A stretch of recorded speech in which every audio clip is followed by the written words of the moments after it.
हमारा जो chapter number 3 है वो है सेल्स एंड सब सेलुलर ऑर्गेनेलीज। अगर आपको याद हो तो ये पिछली दफ़ा हमारा चैप्टर नंबर 4 था, ठीक है। तो अब आप देखें इसमें जो नई किताब है इसमें भी सेल थ्योरी मौजूद है, पुरानी किताब में भी सेल थ्योरी मौजूद थी। इसके अंदर वैलिडेशन ऑफ सेल थ्योरी एक नई चीज़ ऐड कर दी गई है जो पुरानी बुक में नहीं थी। माइक्रोस्कोपी इसमें भी है उसमें भी है, लेकिन इसमें ज़रा डिटेल्ड माइक्रोस्कोपी है। अगर आपने नई बुक देखी हो तो इसमें इलेक्ट्रॉन माइक्रोस्कोपी है, ट्रांसमिशन इलेक्ट्रॉन माइक्रोस्कोपी है, स्कैनिंग इलेक्ट्रॉन माइक्रोस्कोपी है जो पहले नहीं थी। और फाइटिकल बुक में भी माइक्रोस्कोपी पहले भी डिटेल में थी। सेल ऑर्गेनेलीज ऐड कर दिए हैं, मतलब पहले भी मौजूद थे, यानी ये कोई नई बात नहीं है। प्रोकैरियोट्स और यूकैरियोट्स का डिफरेंस ऐड कर दिया गया है, ठीक है। और प्रोकैरियोट्स और यूकैरियोट्स का डिफरेंस पहले भी था। इसमें एक और चीज़ ऐड कर दी गई है, सेल सिग्नलिंग। और आप देखें कि ये वाली बात हमने कभी बच्चों को BS लेवल में पढ़ाते थे, और आज हमने सेल सिग्नलिंग ऐड कर दिया है किसके अंदर, कैसे कहते हैं, चैप्टर नंबर 3 के अंदर, सेल वाले चैप्टर में। और आपको पता है कि अगर आप में से कोई फाइटिकल बोर्ड पढ़ा रहा था तो सेल सिग्नलिंग वहाँ पे ऑलरेडी मौजूद थी। बल्कि आप याद करें, वो जो अगर किसी ने फाइटिकल बोर्ड पढ़ाया है तो उसके अंदर वो कैसे कहते हैं, इंसुलिन का मैकेनिज्म तक एक्सप्लेन हुआ था सेल सिग्नलिंग का ना। फिर आप देखें ट्रांसपोर्ट इन सेल मेम्ब्रेन, ये एक नई चीज़ ऐड कर दी गई है, पहले फाइटिकल में थी, पंजाब में नहीं थी। स्टेम सेल्स का जिक्र कर दिया गया, पहले हमारी बुक में मौजूद नहीं था, यहाँ पे मौजूद था। इसी चैप्टर के अंदर आप मुझे बताएं क्या नाम है, फिर वहाँ पे नेशनल बुक के साइड डिवीजन का भी जिक्र है। अब नेक्स्ट चैप्टर नंबर 4 पे चल जाते हैं। अच्छा, ये बात देखें, ये चैप्टर सबसे भगा चैप्टर है, सबसे लेंथी चैप्टर है। इस दफ़ा जो हमारी बुक है टोटल 43 पेजेस का है, 51 से शुरू हो गया 93 तक जा गया। सबसे लार्ज चैप्टर है, सबसे लेंथी चैप्टर है। Chapter number 4 molecular biology. अगर आपको याद हो, ये पहले हमारा चैप्टर नंबर 2 होता था फर्स्ट ईयर का। ये दूसरे नंबर पे लेंथी चैप्टर है, इसके अंदर 36 पेजेस हैं। ये 94 से शुरू हो गया, 129 पेज तक जा गए। और पंजाब के अंदर जो नई चीज़ ऐड की गई है, इसके अंदर वो किए गए हैं बॉन्ड की टाइप्स। पहले हमारी बॉन्ड की टाइप्स मौजूद नहीं थी, नेशनल बुक में मौजूद थी। वाटर ज़ाहिर बात है पहले भी मौजूद था, अब भी है। कार्ब्स पहले भी थे, अब भी है। प्रोटीन्स दोनों पे हैं, लिपिड दोनों में है। तो पता चला ओवरऑल इस चैप्टर में कोई नया चेंज नहीं आया, यानी ये तकरीबन वही चैप्टर है जो पहले मौजूद था। एंजाइम सबसे क्या नाम है, छोटे चैप्टरों में से है, मतलब ये 10वें नंबर पे है। पहले भी आपको पता है कि हमारी बुक का सबसे छोटा चैप्टर एंजाइम का ही था, तो इसमें भी कोई ख़ास चेंज नहीं आया। पहले भी एंजाइम स्ट्रक्चर था, अब भी है। एंजाइम एक्शन पहले भी था, mechanism of enzyme action, mechanism of enzyme action अब भी है। इसके अलावा factor affecting the rate of enzyme action पहले भी थे, अब भी हैं। एंजाइम इनहिबिटर्स पहले भी थे, अब भी हैं। क्लासिफिकेशन ऑफ एंजाइम पहले फाइटिकल और बलोचिस्तान में मौजूद थी, यहाँ पे ऐड कर दी है, वो आपको पता है। कोई बताएगा एंजाइम की कितनी क्लासेस हैं? आप में से कोई प्लीज़, क्या पता है आपको एंजाइम क्लासिफिकेशन का? जी सर, BS लेवल पर इसको देखा था हमने, जिसमें उसके वो ऑक्सीडोरिडक्टेजेस, हाइड्रोलाइजेस, जी बिल्कुल। और ऑक्सीडोरिडक्टेजेस हो गया, हाइड्रोलाइजेस हो गया, और लाइगेसिस जी, ठीक है। और एक और भी था ट्रांसफिरेसिस, और एक और था ट्रांसफिरेसिस जो कि एक जगह से एक ग्रुप उतार के दूसरी जगह पे लगा देता है, ठीक है। वेरी गुड, माशाल्लाह, वेरी गुड, अच्छा लगा, माशाल्लाह। अब आ जाए नेक्स्ट हमारा जो चैप्टर है बायो इनर्जेटिक्स का। ये चौथे नंबर पे लेंथी चैप्टर है। पहले नंबर पे आपने देख लिया सेल वाला है, दूसरे नंबर पे आपने बायोलॉजिकल मॉलिक्यूल देख लिया, तीसरे नंबर पे अभी आ जाएगा, ये चौथे नंबर पे है। और ये पिछली दफ़ा हमारा चैप्टर नंबर 11 था, अगर आपको याद हो। इसमें भी फोटोसिंथेसिस है, उसमें भी थी, ग्लाइकोलाइसिस दोनों में है। हाँ, एक चीज़ इसमें नहीं ऐड कर दी गई है वो फोटो रेस्पिरेशन है, जो हमारी पहले चैप्टर नंबर 13 में ऐड थी, यहाँ पे ऐड कर दी गई है। और ये बिल्कुल एग्जैक्टली सेम कॉपी है हमारी नई बुक का, जो चैप्टर नंबर 6 बायोएनर्जेटिक्स है, हमारी फेडरल बुक की एग्जैक्ट कॉपी है। इसके अलावा ये एक कमाल की चीज़ ऐड कर दी गई है, बहुत खूबसूरत चीज़। आप देखें, आप में से जो भी माशाल्लाह क्या नाम है अभी पढ़ रहे होंगे, कोई एमफिल पीएचडी कर रहा है अगर, या एमफिल पीएचडी के अंदर या बीएस के अंदर आप लोगों ने स्ट्रक्चरल और कंप्यूटेशनल बायोलॉजी को पढ़ा होगा, बायो इन्फॉर्मेटिक्स किस किस ने पढ़ा हुआ है? सर मैंने पढ़ा हुआ है। Good, bio informatics. तो आपने देखा कि ये वो सब्जेक्ट है जो बीएस लेवल पे, एमएस लेवल पे भी बच्चों को सही तरह से समझ नहीं आ रहा होता, लेकिन अच्छी बात है उसकी बेसिक्स यहाँ पे ऐड कर दी गई हैं। तो इसके मुतालिक भी चले हम थोड़ी सी बातें करेंगे। माशाल्लाह अच्छी बात है, आप में से जिसने पढ़ा है उससे हम थोड़ी बातें कर लेंगे। और इसके अंदर स्ट्रक्चरल बायोलॉजी एक बड़ी प्यारी चीज़ है, इसके ऊपर भी अगर आप अभी हम डिस्कशन में आते हैं तो इसमें देखते हैं, इस पर बात करते हैं। Structure determination of the biomolecules, फिर इसमें देखें x-ray crystallography, online databases, computational biology जिसको कहते हैं bioinformatics, sequence homology, structural homology. ये बहुत कमाल का चैप्टर है जो है ना पंजाब में था ना फेडरल में, है छोटा सा चैप्टर, ठीक है ना, 12th रैंक में आता है, छोटा सा चैप्टर, एंजाइम से भी छोटा। आप गिन लें कि इसके 10 पेजेस हैं, यानी अगर 1-2 कर दें तो 5 बन जाएंगे। तो बहुत, लेकिन बहुत अच्छा है, ये एक आउटपुट है ताकि बच्चों को अभी से बायो इन्फॉर्मेटिक्स का पता हो। प्लांट फिजियोलॉजी देख लें, चैप्टर 8 ऐड कर दिया गया।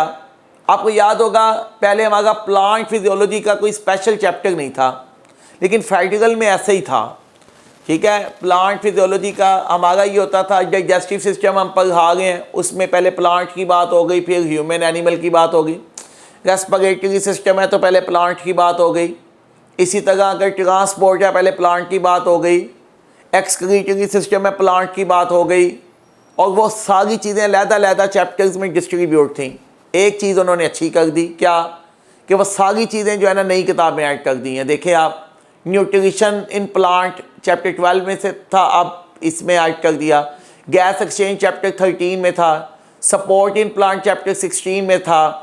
ट्रांसपोर्ट इन प्लांट चैप्टर 14 में था, अगर आपको याद हो। फिर growth in plant chapter number 19 में था, अगर आपको याद हो। Growth in plant, growth phases, ये कुछ ऊपर नीचे लिखे गए हैं चैप्टर। होम्योस्टैसिस चैप्टर 15 में था।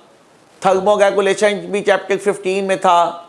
ग्रोथ रेगुलेटर्स, वो जो प्लांट हार्मोन है, चैप्टर 17 में था। जी प्लीज़ एनीवन, आप इनपुट देंगे तो ज़रा सेशन इंटरैक्टिव रहेगा। इंटरैक्टिव सेशन में आपका भी फ़ायदा है और मेरा भी फ़ायदा है कि मुझे पता चलेगा कि जो है ना हम लोग मिलकर चीज़ को लेके चल गए हैं। मैं बोलता रहूँगा, अगर हम लोग म्यूट कर देंगे या अपने काम में लग जाएंगे तो फ़ायदा कोई नहीं होगा। तो ज़रा इंटरैक्टिव सेशन बना लें। आप ऐसे ही समझें कि आप इस यहाँ पे मौजूद हैं प्रेजेंटली। आप अपनी अपनी क्वेरीज पूछ लीजिएगा, जो आपको कोई मसला होगा। इसके बाद कोई टॉपिक आपको मुश्किल हो, फिर इसके अलावा हम कुछ क्वेश्चंस डिस्कस करेंगे, ट्रिकी क्वेश्चन। आपने लाजमी अपनी क्वेश्चंस के अंदर उनको ऐड करना है, उसका बड़े फ़ायदे होंगे आपको, आपका लेक्चर इंटरैक्टिव हो जाएगा। अच्छा, तो अब बताइएगा क्या उसे कहते हैं, मैं आपसे पूछ रहा था why the plant hormone is are called growth regulators in plant. Sir क्योंकि वो जैसे एनिमल हार्मोन डिफरेंट काम कर रहे हैं, तो प्लांट के अंदर बहुत डिफरेंट फिजियोलॉजिकल प्रोसेसेस को रेगुलेट कर रहे होते हैं, इसलिए हमें रेगुलेटर। बिल्कुल ऐसा ही है। असल बात है कि प्लांट में जी प्लांट्स में सेकेंडरी एंड प्राइमरी ग्रोथ को डिटरमिन करना होता है और ये केमिकल कोऑर्डिनेशन के थ्रू हो रहा होता है, तो that is why they are basically called growth regulator. देखिए, हमारे अंदर हार्मोन्स के बहुत सारे फंक्शन हैं। उनमें एक हार्मोन है जो हमारी ग्रोथ करवा गया, उसको हमने ग्रोथ हार्मोन कहा है, STH। बाकी अगर आप देखें, बियर्ड ग्रो कर लिया, हार्मोन करवा गए। आप बताएं, अगर किसी के अंदर मेटाबॉलिज्म हो गई है तो हार्मोन करवा गए। अगर किसी के अंदर डाइजेशन प्रमोट करवानी है तो गैस्ट्रीन हार्मोन करवा गए। अगर पैंक्रियाज की सिक्रीशन को इनहिबिट करना है तो सिक्रीटिन, कोलिसिस्टोकाइनिन और ये जो गैस्ट्रिक इनहिबिटरी पॉलीपेप्टाइड है वो करवा गए। इसी तरह रिप्रोडक्टिव हार्मोन्स हैं।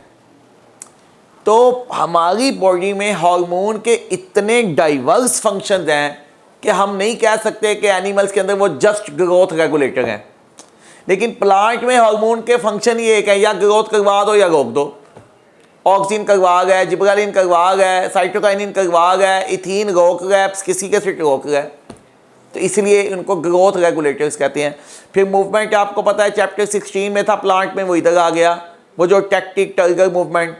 फोटोपीरियोडिज्म अगर आपको याद होगा चैप्टर 18 में पढ़ा, यहाँ पे हमने चैप्टर 8 में पढ़ना है।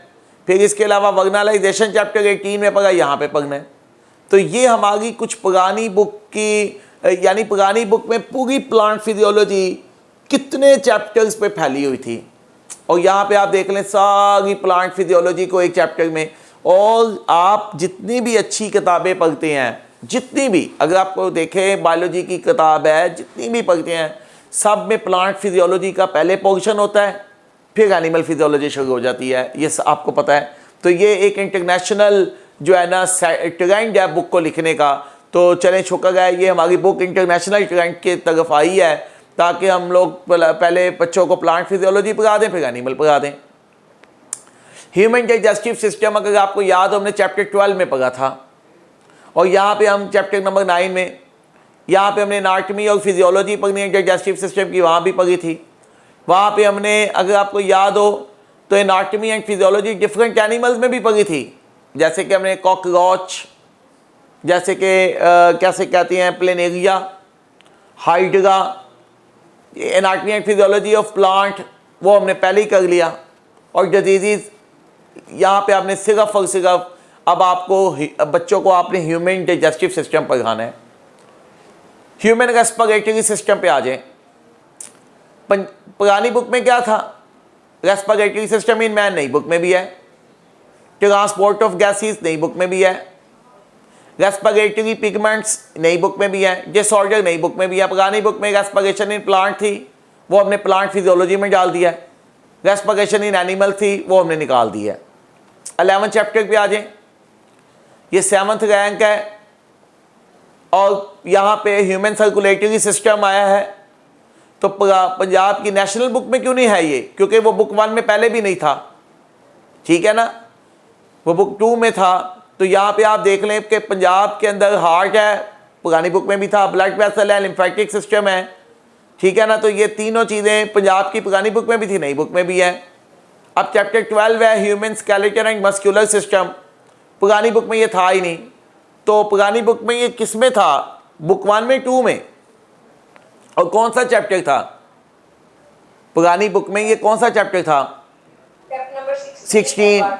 हाँ जी, पार्ट 2 में गुड बोन एंड कार्टिलेज में डिफरेंस था। स्ट्रक्चर ऑफ बोन अब हमने पढ़ाना है, ये एक अच्छी चीज़ है। फेडरल बुक में और बलोचिस्तान की बुक में तो पहले भी थी, लेकिन वही बात है बुक 2 में, ये सारे, ये बुक 2 में ना structure of cartilage, human skeleton, disorders, muscles, structure of muscle, arrangement of muscle, ये सारी चीज़ें हो गई।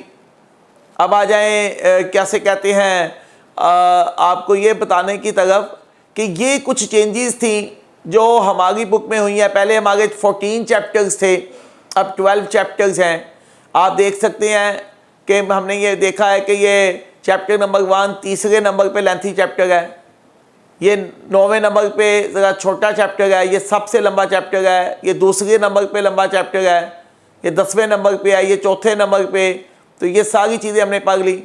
अब आप लोग पहले अपनी कोई क्वेरी करें, उसके बाद हम देखेंगे कि आप लोगों के साथ कोई क्वेश्चन मैं आपसे डिस्कस करूँगा। पहले तो आप ये देख लें कि क्या इस चेंजेस के अंदर आपको जो मसला था वो समझ आ गया है।